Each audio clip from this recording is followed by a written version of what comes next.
if you want it in terms of decimal values. Okay, so that's done. Right, next we have the value x, which is equal to e. Now recall in math, e is a special number. It's approximately equal to 2.7183. Alright, so if you since that's a bit of a mouthful, just give it a symbol e, so all e stands for is a particular number, and it's that number. So this thing still applies. So applying the rule here is e to the power, add these together, 0.25 plus 0.75, can you see that's equal to 1? So in other words, the answer is approximately 2.7183. Okay, and how about this one now? So we'll chuck in some fractions again. Using the same rule, a quarter plus 3/4, that's 4/4, which is 1. So in other words, it's the same as the answer as the previous question. If you think about it though, there's no surprise, because a quarter in terms of decimals is the same as 0.25, 3/4 is the same as 0.75, which is what the previous question had asked you. Wow, okay, so we reached the last two. This one looks, if we look at it, looks a bit scary, doesn't it? Same thing applies though. Just think about the basics. What is x? X is 2, so just write that down. What is a? A is that, and b is that. So the rule just says, even though it looks like scary kind of thing, a plus b. On a calculator, what we would do is calculate these two things first, and then do finally 2 to the power of the answer.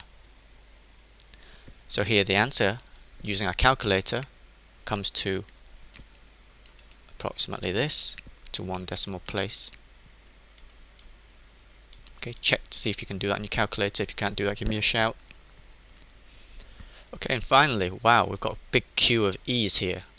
Power of 1, 2, 3, all the way to 10. Dot, dot, dot means that it continues. You can see the pattern 1, 2, 3, so 4, 5, 6, 7, 8, 9, 10.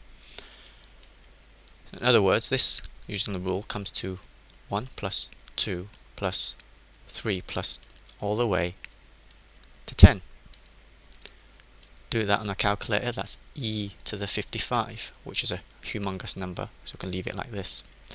This last one is quite interesting because such thing appear in statistics, where we have e to the power of, and then we have some data values here. x1 is a data value, x2 is another data value, all the way to n observations, xn. Then the way to write where these are actually numbers, but we'll give them just a symbol because they could be any number, so we just want some kind of very general form.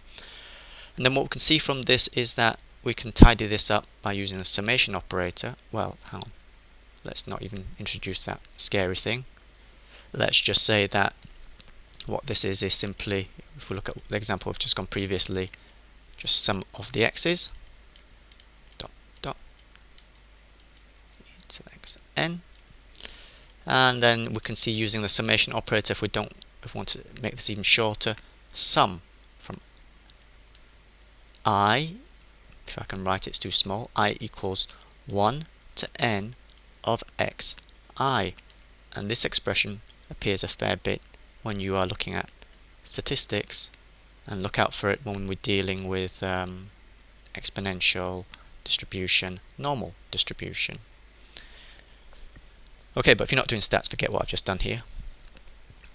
Great, so I've just showed you how to multiply by powers. If you don't know how to do it on your calculator, if you want me to show you how, so just give me a shout.